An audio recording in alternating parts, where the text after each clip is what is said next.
I mean, what is Trump but a morbid symptom of barbarism? That's what he is. It's not as if Trump has a plan. Trump is not an actor. Trump is a symptom. Trump is a symptom of the exhaustion of alternatives. Calls the 2nd of April, what is it, Liberation Day. Trump. We perhaps should call it World Tariff Day. The United States tariffs will be inflationary. Tariffs will hurt American workers. Trump's popularity will decline.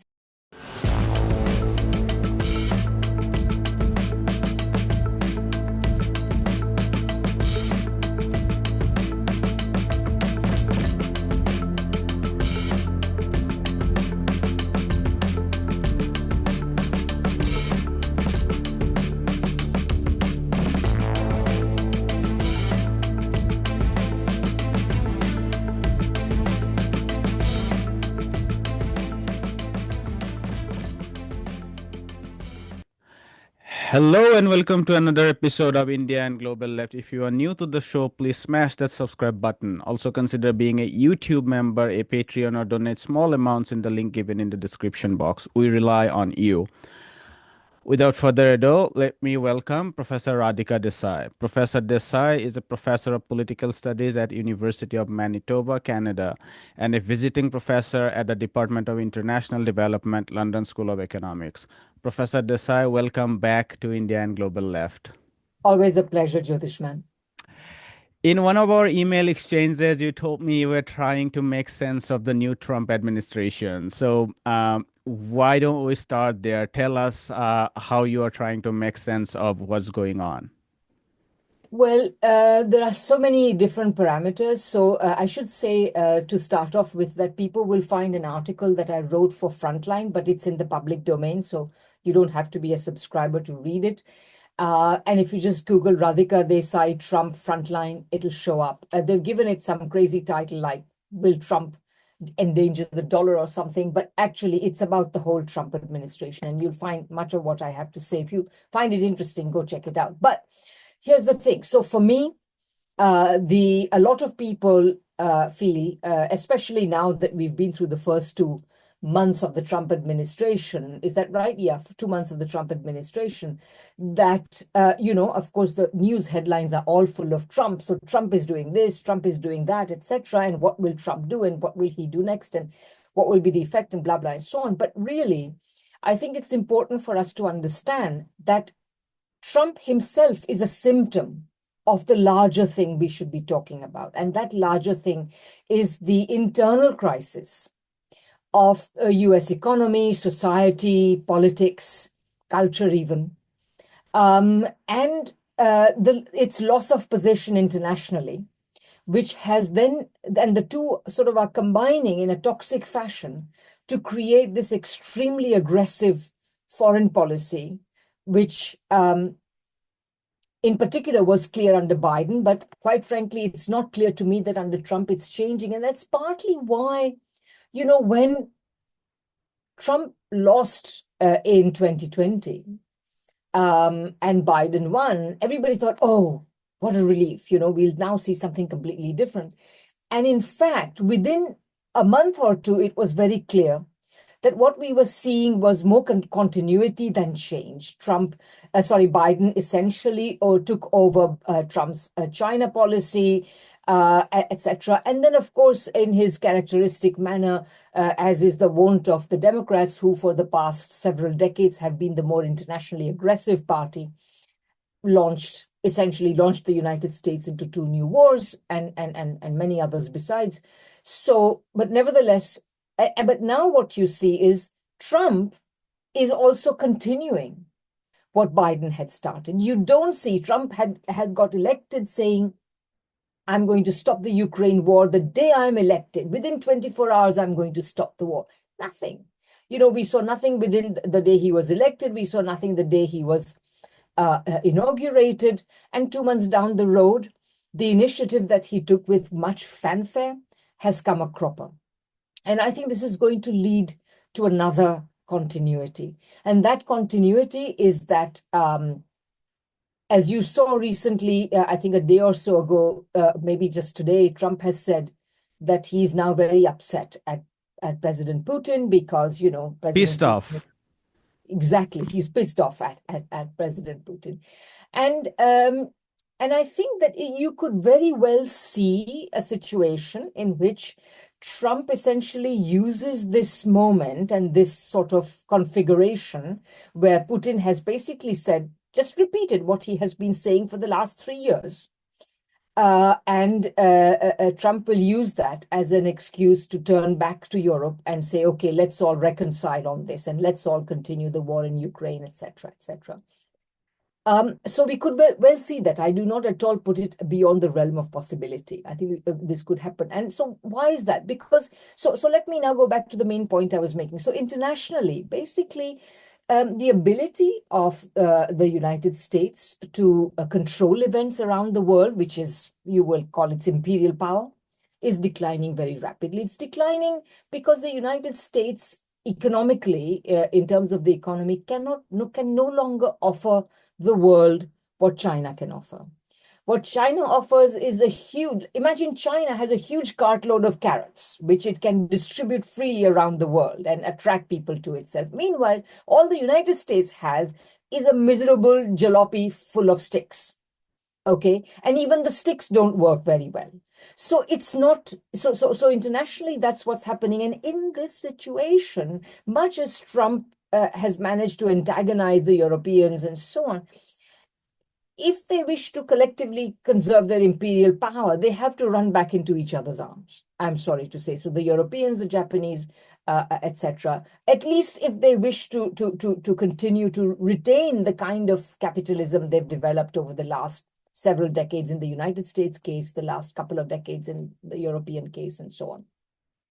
So internationally, I would say that's what we are looking at, is a downward spiral of US power and Western power, in which those who are unwilling to accept this reality and change their foreign policy, because they could say, I mean, my line has been this for at least 2 decades now. I remember in the early 2000s, I was asked to give a lecture and somebody said, what's wrong with the United States? And I said, what's wrong with the United States is it has no plan B. There's only plan A. Plan A is world domination. We're going to have it, no matter, we can't, they refusal to believe that they can no longer have it. And everybody, all the European and other first world powers who want to hang on to their power rather than accept the new reality that we can't hang on to it. We've got to settle down to the fact that the world has become more multipolar, that productive capacity has spread around the world, that there are other powers which are offering better opportunities than we are, etc., etc. And that the best way of dealing with it is to cooperate with the rest of the world rather than imposing our domination. And domestically, the reason you are seeing all these continuities, why did we go from Obama to Trump and then from Trump to Biden, and since Trump's first election, we are going to see the same policies, is because for all the talk of tariffs and so on, and Trump, he may feel that, but Biden was imposing tariffs as well. Because and we'll have to see. I mean, Biden calls the 2nd of April, what is it, Liberation Day. Trump. We perhaps should call it World Tariff Day or something. But whatever it is, we'll have to wait and see exactly how many tariffs he actually imposes, to what extent, on whom, etc., and how much he pulls back from the brink. Or if he does impose them all, how long it lasts. We'll have to wait and see. Because at the end of the day, this idea that tariffs are not going to harm the United States, tariffs will be inflationary. Tariffs will hurt American workers. Trump's popularity will decline. It will hurt all American capitalists and all the cronies gathered around Mar-a-Lago, and the White House will essentially say to him, you can't do this, etc., or they will have to greatly modify what they are doing. So to me, that's so very quickly then, but at the same time, Trump must make a lot of brouhaha about tariffs. Why? Because he promised his electoral base that was their salvation. Trump Trump understood something that Biden didn't understand, that probably Obama didn't understand before him, which was that You can no longer win elections by telling Americans that everything is fine in terms of the economy. You have to admit that things are very wrong. So he said, okay, things are very wrong. But then, of course, his maneuver was to tell a lie. He said, he didn't say things are going very wrong, because for the last 45 years, we have been pursuing these horrific neoliberal policies that are not leading to a productive revival of the US economy, that are financializing the US economy, that are leading to ever greater inequality, that are losing you good jobs, etc. Instead of admitting all that, he says, oh, well, you are all suffering because of China and trade and, of course, immigrants. So you've got it all in one. So this is what he understood. So he has to make, as I say, a lot of brouhaha around tariffs, and he will thrash around, etc. But, as I was saying earlier before we started this recording, the nuttery is piling and up and piling up and piling up, and it's a very unstable pile. So the real question is when it will all come crashing down, because that it can't stay up for very long, especially as Trump keeps piling new stuff on it. With the latest being that he's going to run for a third term, and of course, the collapse may come from so many different angles. There will be people who are probably already suing the Trump administration for a lot of things. That will be one thing. Popularity will be another. The decline of the US economy, a stock market financial crash, which is very much in the realm of possibility, and a crash in the acceptability of the dollar. All of these are real possibilities today. They're more real today than they have ever been. So you spoke about the national liberation day. So in a day, the United States would be liberated from all the oppressed nations of the world, particularly, I must say, of the poorest in South Asia and Sub-Saharan Africa, because these are the places where tariffs rates are comparatively higher. So if you believe that, then it's the liberation of the United States from the oppressed people of Sub-Saharan Africa and South Asia. I want to ask you about something you mentioned about the collective West's or the U.S. minus the West, or the West minus the U.S.'s response to the Trump tariff plans. Given you are based in Canada, and we are seeing an unusual escalation of Trump with his traditional allies, Canada, well, you can name Japan, South Korea, Germany. We'll come back to the BRICS Plus and Global South, but if you could tell us a little bit about your thoughts on the response of the West minus US to what the Trump administration is doing. Sure. So basically, what you see is the you'd asked about Canada. So there's Canada and the European countries are basically the two main ones. There's Japan, of course, but we can bracket that for now. But basically, in all of these places, what everybody wants is a return to the status quo ante, commitment to NATO, commitment to the war in Ukraine, et cetera, and no tariffs, of course, and so on and so forth. So I think, and just before we started, I heard on the news that I'm actually, of course, I'm based in Canada, but at the moment I'm in the UK because I'm on sabbatical. So I heard on the radio that Keir Starmer is saying, he has tried, but he seems to have failed to get an exemption from get a UK exemption from the tariffs that the United States is going to impose on Wednesday. So I think everybody's trying to preserve the status quo. But the thing is that what's destroying the status quo, what we will see in the long run is it will not be tariffs that is changing the status quo. At the end, I think their effect will be relatively low. What will have changed the status quo is something that has been going on for a longer period of time. Like I said, the decline of the US economy, of Western economies, and also, of course, the relative loss of international power. So now the reaction is, of course, in most cases to try to hang on to. So no matter how much, so in Canada is a good example. So right now there's an election going on in Canada, and every major leader of every political party is trying to outdo everybody else by proclaiming how patriotic they are, and no, Mr. Trump, you're not going to own us, and blah, blah, and so on. But in reality, they serve the same capitalist class that has, for the last 30 years and more, hitched its wagon to the US economy. They can't, what they want is really an amicable solution to all these things. And naturally, whatever solution is reached, they will say, aha, we have saved our sovereignty. But exactly what is sovereignty? It's a movable feast. You can you could say that Canada is already the 51st state. So what's the point, given how slavishly, particularly the liberals, have tended to follow American foreign policy? So, whoever forms the government, and it looks increasingly likely that the former Bank of Canada, Bank of England Governor Mark Carney might be the prime minister in a month's time. Even so, and he has said, Mr. Trump, you're not going to own us, etc., etc. But the thing is, no matter whatever agreement he comes to with Trump, he will say, you see, aha, this agreement saves Canadian sovereignty, etc., no matter that he has actually sold Canada down the river. So, and the interests of ordinary Canadians, but then the interests of ordinary Canadians have never mattered. So there it is.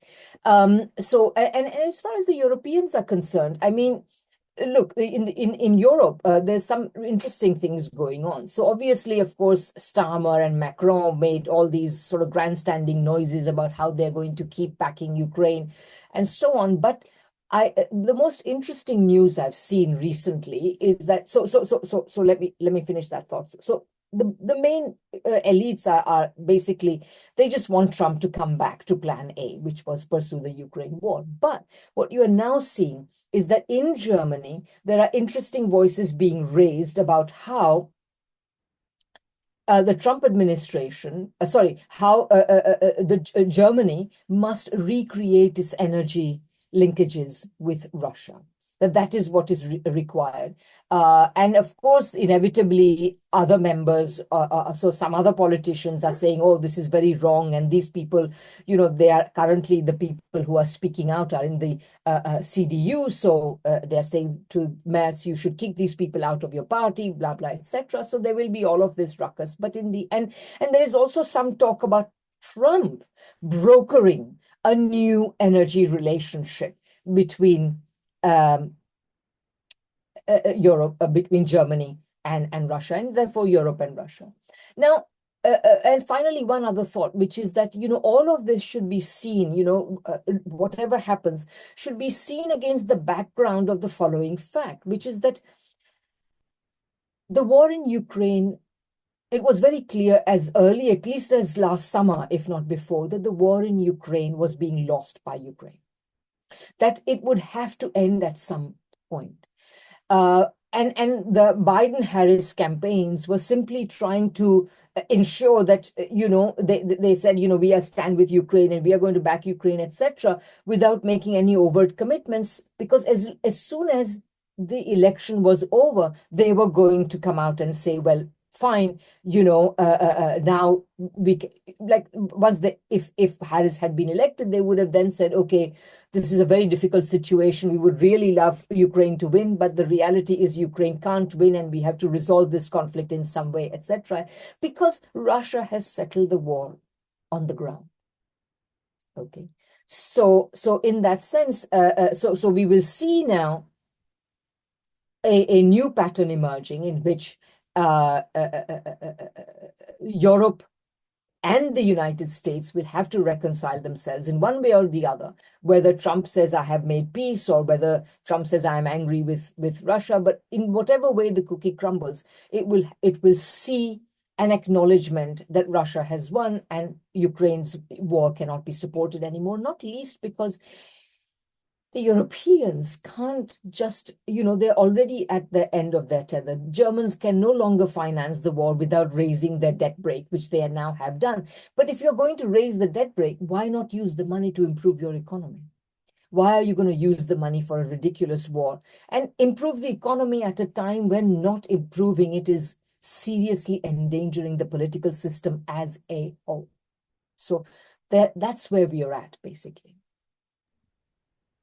it seems to me what you were saying is that economically, the West cannot offer an alternative without the US, whether it's in terms of capital markets, whether it's in terms of production, or breaking the Western consensus on, balanced budget.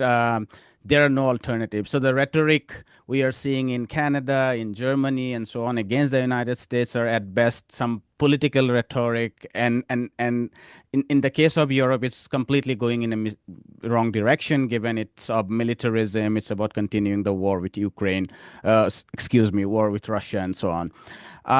I think it's a good point to ask you about the BRICS Plus, particularly in the context of Trump's new threat of imposing secondary tariffs, the sanctions. He has already said that any nation buying Venezuelan oil would face massive sanctions, and now he is threatening because he is apparently pissed off. He's not angry, he's pissed off. That's the privilege he has. He is pissed off at President Putin. He might impose sanctions on other nations buying Russian oil. Now, it's important to note that India and China in particular had massively bumped up their oil purchase from Russia, which had allowed Russian loss of European markets and kept its economy going. So, my question to you is, what do you think would be the response from these nations in the global south, China and India in particular, if Trump is to follow this line of continuing sanctions and even escalating sanctions on Russia? Right. So let me just dial back for a second, because earlier you said that you paraphrased what I was saying as in the statement that I'm arguing that Europe cannot do without the United States, etc. I mean, look, we are in an extremely unpredictable situation, and it's quite possible that at least for a time there is a big rift between Europe and the United States and so on. And I think at that point, if there were such a rift, and perhaps also with Japan, if there were such rifts, we would be kind of it would look as though we are sort of turning the clock back to the age of competitive imperialism. But it would be, history never repeats itself. And it will be different because the ability of each of these powers to exert their control over the rest of the world, or even their little bits of it, So the French in West Africa, the United States in the Americas, because, you've seen a lot of talk about this Monroe Doctrine, and people often interpret it to say that this is a recharging of American imperialism. But actually, if you think about it, the Monroe Doctrine was succeeded by the Open Door Doctrine. The Open Door Doctrine was really the Monroe Doctrine applied to the whole world, that America wanted access to everything, to trading opportunities and economic opportunities around the world, rather than confine itself to the Western Hemisphere. So in that sense, the Monroe Doctrine, if it were the case that the United States is recharging it, would represent a diminution of US power. It would represent the US's acceptance of multipolarity. It would represent, some US administration officials, I forget who it was, but somebody or the other has said that, we are now living in a multipolar world, whatever it means. See, Bannon has been saying this, that we should be focusing more sharply on Latin America, and we should get out of Russia and get out of the Middle East and so on. Exactly. Although, again, you see, as I say, that would represent a diminution of American ambition. And I'm not seeing that yet in the Trump administration, because on the other hand, Trump is essentially requiring, to make America great again, and talking about ensuring that the dollar remains the world's currency, and so on and so forth. But let me just finish this thought. So you'd have whatever the British have, their Commonwealth, Japan in East Asia, and so on. But their ability to control these regions is massively reduced because their own economies are in trouble. And there has been, for better or for ill, substantial development in the rest of the world, particularly in China. This is the key. So now let me come, and also another quick thought on the Monroe Doctrine is that actually even it's quite possible that if Steve Bannon says, the United States should concentrate on Latin America, it's partly because even in Latin America, in America's own backyard, China is today expanding its influence, expanding its economic engagement, its trade, its investment, and everything. And even in the exercise of the Monroe Doctrine, I think Trump is likely to be thwarted. It's quite possible. So that one effect of this could be that even with, so for example, in the case of Canada, even with a capitalist class in charge, we would like to increase its engagement with the United States, what you'll actually see is that while nothing much will change in the US-Canada relationship, perforce, because US does not offer enough, Canada will eventually end up normalizing its relations with China, which, as you know, went into a tailspin after Canada arrested the Canadian government, Trudeau government arrested Meng Wanzhou in December of 2018. And since then, they have not improved, although China has made recently many signals that, we are open for negotiations, etc. So even in the case of the Monroe Doctrine, it's all about China. And what's new about, so you can't dial back, because since the late 19th and early 20th centuries, when the Monroe Doctrine was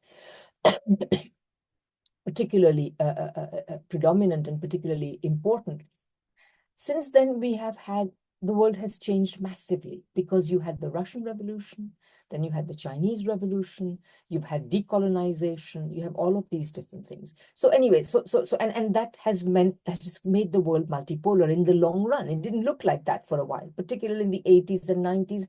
It didn't look like that at all. But we now see today that the long run effect of all these things has been to spread productive and other forms of power around the world.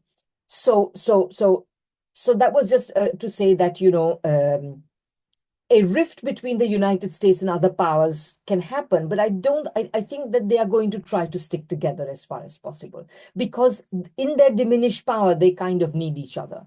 So that's what they're going to do. Now I've kind of forgotten what your question was. Yeah, no, I also wanted to just add something here, and maybe I'll ask the question again, based on what you said. I think another key difference between the sort of old late 19th century, early 20th century rise of competitive imperialism is that the rest of the West it's economically completely stagnant, and that is distinct. I mean, if you look at the late 19th, early 20th century, the kind of growth the US was clocking was unspeakable. I mean, you just have to look at the Madison's data from 1850s onwards. It was unstoppable. In fact, the great problem of during the Depression and so on was more production, and prices were collapsing. Canada was rising massively. Australia, then you get Germany, and Britain was declining, but it was still retaining its financial hegemony. I think the situation is different here, because the whole of European economy is in ventilator, basically, and Canada and so on cannot offer an alternative, whether it's in the productive sphere, whether it's in the capital market. They have no hegemony at all. So I think that makes the situation different, that the collective West is much more dependent on their master, which is the United States. And I think tied to that was my question, is how the rest of the global South would respond to that. And I Yes. mentioned about the Yes. sanctions on Russia, if they're reimposed, how would countries like China and India would respond to that? And do you see a kind of global alternative emerging out of that? Yes. So first of all,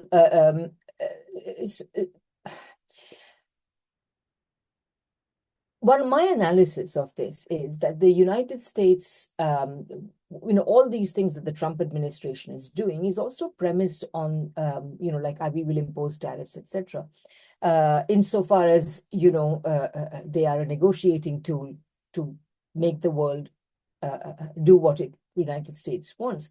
I think Trump is operating on the basis of an assumption that the United States economy is far more powerful than it is, because barring barring Canada and Mexico, which have been very highly integrated into the United States, the entire rest of the world will suffer a shock if, if the worst comes to the worst and Trump imposes all the tariffs that he says he's going to.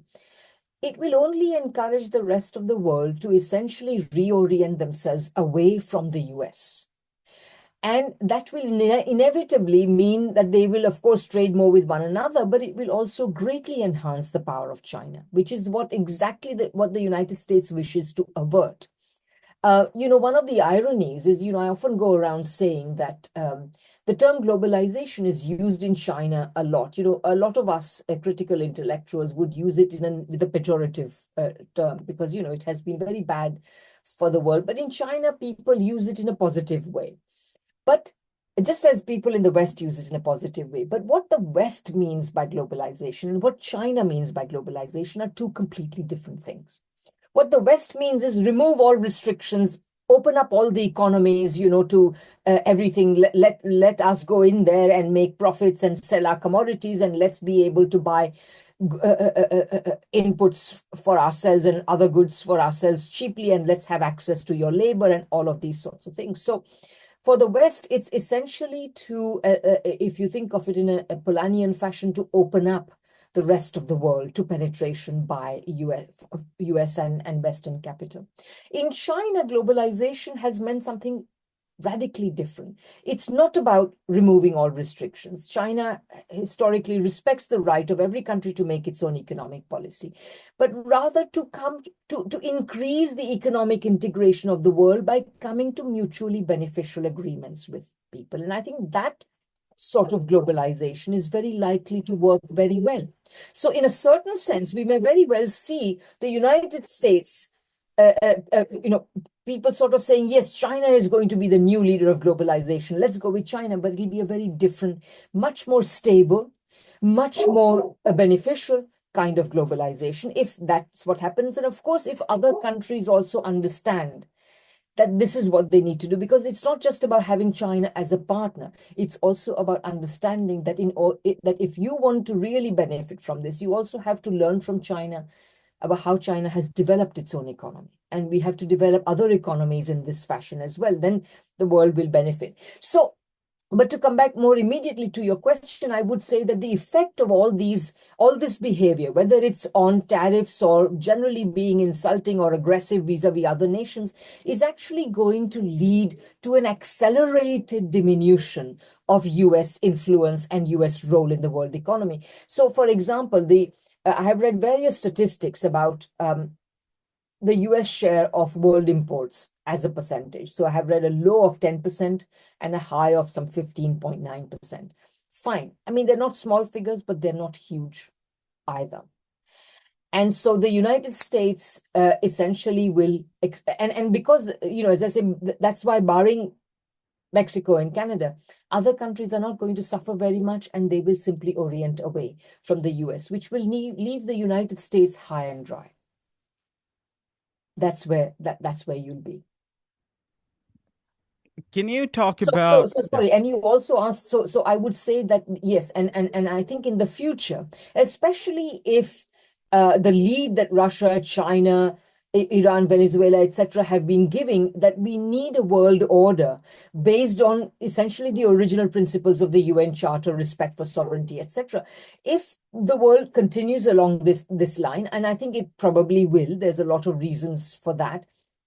Then we will see the creation of new institutions. There is a separate question of what will replace the US dollar. I think the US dollar system will probably crash before viable alternatives emerge. And we can have a long discussion about that. But let me just begin, or at least just say this for this interview, just leave it there, that essentially the problem has been with all the way in which people have been discussing de-dollarization.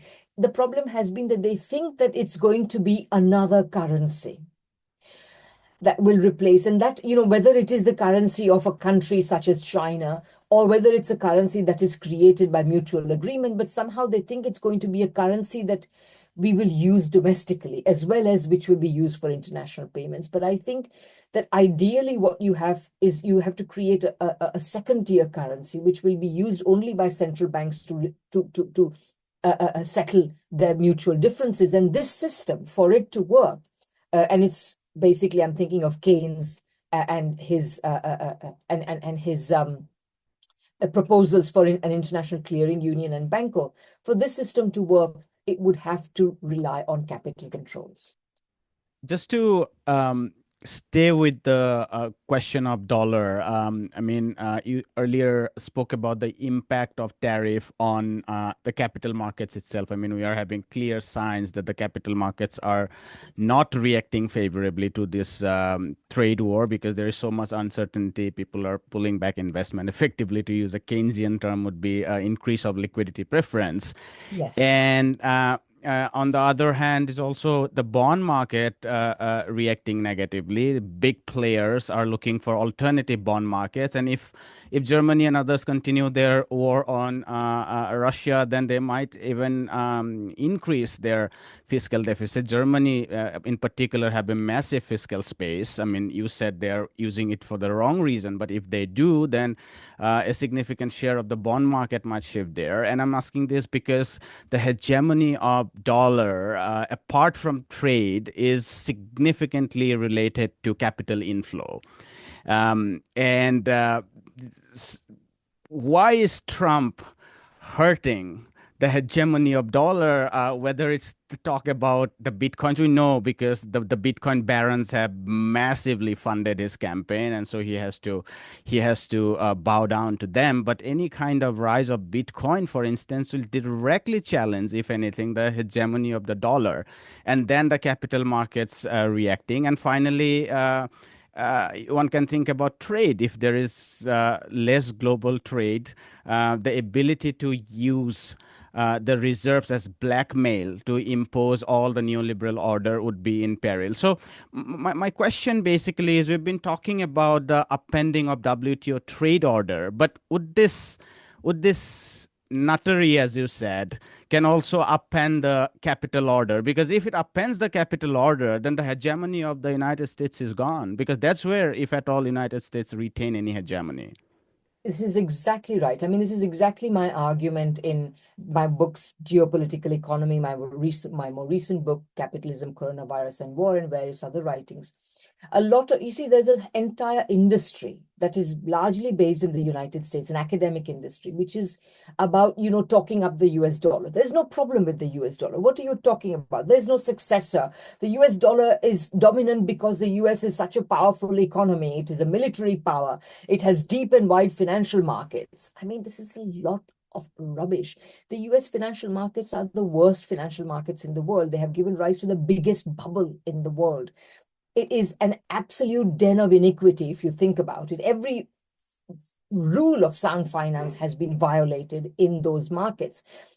But the reason why, or their relation, but all of this is deeply connected with the dollar, because unlike the arguments of the academic dollar boosters who say, there is no Triffin dilemma. In fact, they generally don't even talk about the Triffin dilemma, or they act as if, well, after 1971, when the dollar's gold link was broken, it ceased to apply. No, it continues to apply. It's a very simple statement that if you provide the world with liquidity by running deficits, the problem is that the bigger the deficits, the less attractive your currency. And what we've seen since the 1970s is a vast expansion of dollar-denominated financial activity, one of whose key purposes is by attracting money into the dollar system, you increase demand for dollars and thereby counteract the Triffin dilemma. Without that inflow of dollars, the system would break down. And right now, what you have also is that there is an absolute surfeit of money, of dollars looking for investment.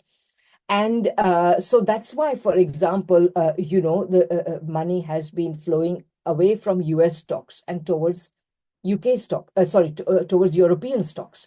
Because European companies are, generally speaking, they entered the deindustrialization cycle a lot later. So they are still sounder and so on and so forth. And So for a lot of these reasons, and I think and as you rightly say, the United States bond market was already in trouble before the recent commitment to vastly expanding borrowing, which Trump will further exacerbate because he's going to give bigger tax cuts, which will leave a bigger fiscal hole, which will have to be financed by more debt issuance. And so people are worried about the bond market, the US bond market, and everything. So why is Trump doing all this? Because remember what I said at the outset. It's not as if Trump has a plan. Trump is not an actor. Trump is a symptom. Trump is a symptom of the exhaustion of alternatives. The, the dollar system is already on a precipice. Whenever everything bubble bursts, it will burst. So we are and that's why I say, often when people say de-dollarization, I say we should talk about de-dollarization as a matter of two parts, so to speak. One part are the efforts being made to create new payment systems and bilateral agreements to accept each other's currencies, etc. And these are of limited value. And by the way, I should also say that these attempts are not going very far because, quite frankly, like take the bilateral, payment systems are nothing. Okay, you reduce the cost of payments, but you still have to accept the same money. Bilateral agreements to accept each other's currencies are okay, fine, but at the end of the day, unless you have relatively balanced trade, they're going to be no good. Look at Russia. Russia is right now stockpiling rupees and doesn't know what to do with them and is not very happy with the situation, quite understandably. So but in order to take the step that needs to be taken, which is to say, let's talk about Keynes style bank or ICU type a solution, that would require capital controls. And unfortunately, in most of these countries, perhaps not so much China, but in most of the other countries, we have too many people who are still invested in the dollar system and the big casino that is the dollar system, in which they squirrel away their money. This is particularly true of countries like Brazil, India, South Africa, etc. Perhaps less so of Russia because of sanctions and of course other countries that have been sanctioned like Iran and so on. So so on the one hand, so the dollar system is that's why I say that the dollar system will probably crash before we have solutions to it, because the solutions are inherently limited. Now, to come back to why is Trump doing this, as I say, Trump is not doing it because he has any serious strategy. Trump has no strategy. Trump is trying every, it's a while back I was giving a talk and somebody asked a similar question about Trump, and I said, think of Trump as a sort of a not particularly intelligent child let loose in a control room when the controls are no longer working, so to speak. But he thinks that they are working, and he is going around pressing every button and pulling every lever to see what happens. But whatever happens will actually not have the effect that he thinks it's going to have. So whatever he does is actually going to deepen the crisis of which he himself is a symptom. That's my view. I guess a good way to end this conversation would be to hear your thoughts about Trump's policies on the impact of Trump policies on the US itself. We have been talking a lot about its impact on Yes. others, given we're already seeing all the predictions about a slowdown, given he is talking about further tax cuts as the only solution at a time when we have no evidence about a crisis of profitability. In fact, all evidence, household surveys in particular, suggest that there is an issue of falling of effective demand. You look at the credit card defaults now, the debt collecting against student loans has been escalated. So we are finding new news on that. If all that is to follow, then what they need is to use the levers of the fiscal arm. I mean, of course, 6 to 7% GDP is already high because probably $1 trillion close to is spent on military and so on. And perhaps capitalism has no answer to what to do with all care aids, healthcare, and so on. I mean, it's a tricky situation, I admit. But if anything, you don't want to pull back on the juicing up of the economy that you have been doing, that is at least keeping your economy afloat, as opposed to the European Union, who are not using the fiscal levers, and we are seeing slowdown. So my own sense is that we are looking for a massive slowdown. I don't know it will be 1.5% or 1.3% or 1.8%, but we are definitely looking at an under 2% aggregate growth and a huge impact on sections of labor. Can you talk about your thoughts on the US impact of on the US economy? Well, this is a very interesting thing. So, first of all, let me say that on the question of social spending, which is what you were referring to, it's interesting. I have been reading about how, Trump's MAGA base itself is working class. So, there may be pressures coming from within the Trump coalition to try to at least keep some social spending in place. But of course, as you see, this will be opposed by the Musk type, cut everything, etc., practically genocidal sort of policies, genocidal this time towards Americans themselves. So we'll have to see how that works out, because the support base of Trump being what it is, we might see some interesting developments there. But for the rest, I would say that, Trump, for example, says that uh, uh, uh, tariffs are meant to reindustrialize the United States. Tariffs by themselves are not going to do that. You have to have a proper industrial policy.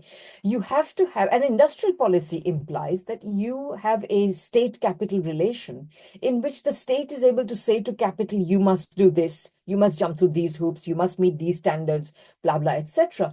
And everything that I have read tells me that this is absolutely the opposite is the case. Today, capital tells the US government what it wants, and the US government, capital says jump, and the US government says how high.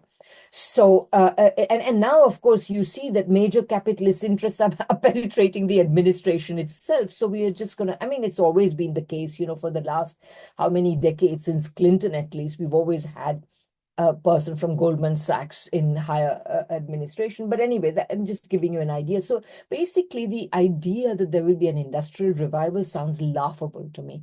There are also many other issues. There are issues of skills availability. The US education system has been deteriorating for a long time. There will be, all the instability that creates and that Trump has already created, which will mean that other countries will be wary of investing or otherwise relating to the United States in any way.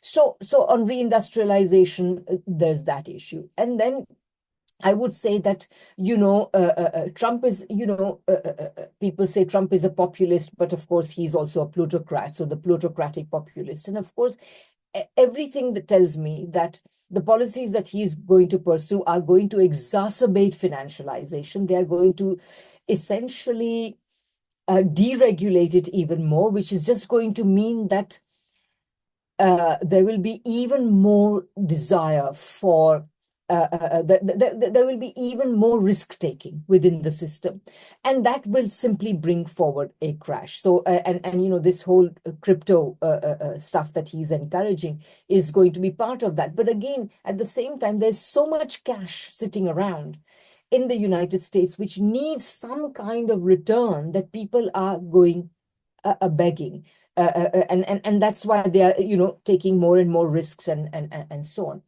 on. And of course, on top of that, we are seeing that it's not just what Trump is doing, but as I say, the overall decline of the US economy is kicking in. And so most recently, the stock market has been suffering because for the last little while, it was going up on the strength of the so-called Magnificent Seven. And the China's release of DeepSeek, which, by the way, I don't know if you know, but it was timed to coincide with Trump's inauguration, although people didn't start talking about it until about a week later. But nevertheless, And now China is seeing inflow of capital into its stock market driven by its AI. Yes, it probably will see it, although I would say that it would be interesting thing to watch exactly how foreign capital regards China's capital markets, because from what I understand, the Chinese are trying to essentially govern the stock market in a way as to direct capital towards the priority areas, which today are the new productive forces and so on. And in general, I would say also that Chinese capital is willing to accept a lower rate of return than the West. So again, we'll have to see how that interaction occurs. But you are right. It certainly there's a lot of desperation in the West. A final Also, word I guess about like in the case of China, my own sense is that investors have been seeing historically a greater integration of investment through the stock market with a larger base of manufacturing and so on. And so my own sense is that investors see a greater utilization of AI into its actual productive sphere. I mean, when I was in China, for instance, I was walking into an elevator. There was a machine coming up and it said "ni hao," and I was like, I thought it was not talking to me, and eventually I figure out it was talking to me. It was asking me, "How's hello? How was your day?" And I start talking to the machine. What I'm saying is that there at least there is a hope of AI being used in a larger social scale and social sense yes. in AI. And if I were to invest in Chinese AI market, I would feel that it's not incredible short-term return before I withdraw, but it's a long-term investment in actual productive sphere where AI gets more and more integrated. Yes, and also I feel that, there's another aspect to this, which is that the US technological, finance technology relationship in the United States is very different from that in China. So in the United States, what you have is this a lot of hype around what AI can achieve, and that this hype then justifies a scale of investment which is just like enormous, partly because all this money's got to go somewhere. This cash that is sloshing around the system has got to be directed somewhere. Meanwhile, in China, they are able to do this on not only with much less hype, but they are also able to achieve far more modestly solving real world problems and making a much bigger difference than all these Musk types are doing in the United States. So I would say that this also shows, and this is also, this combination of hype and overinvestment that eventually led to nothing, that eventually led to the evaporation of all this money, was also seen in the 1990s with the dot-com bubble. And so we're seeing a repeat of that, whereas I think China has a surer way of proceeding. So yes, maybe Western capital will go there. We'll have to wait and see. But coming back to the United States, which you were asking me about, I would also say one other thing, which is that, historically, Trump's assumption that everybody will be very afraid of tariffs imposed by the United States is based on the assumption that the United States is like the consumer of last resort. But as you were saying, with all these credit card defaults, which is usually the beginning of a larger debt crisis and so on, I read somewhere recently that the US, people think the US consumer is like the hero of the world. The US consumer will consume and the whole world economy will keep ticking along. The US consumer is today, and so you have this image of a US consumer going out every other day and buying a new TV here and a new suit there and a new car there and so on. In reality, the overwhelming majority of like a shockingly high level of US expenditure is totally non-discretionary. You've got to pay your rent, you've got to pay your utilities, you've got to pay your mortgage, you've got to pay your other debts, etc. And once you put all this in, there's hardly anything left over. So in that sense, the US economy is really, really hurting. The US ordinary and that the ordinary consumer, and you talked about the private sector and healthcare and everything. You see what's also happening in all these Western countries is, when, for example, here in the UK, the current Labour government, in its dismal budget that was presented, or budget statement that was presented a few days ago, they made a big fanfare about putting a lot of money into the NHS. while also, of course, cutting a lot of welfare spending. But we leave that aside, putting a lot of money into the NHS. But most of this money is going to go to private corporations who have contracted with the NHS to do this, that, and the other.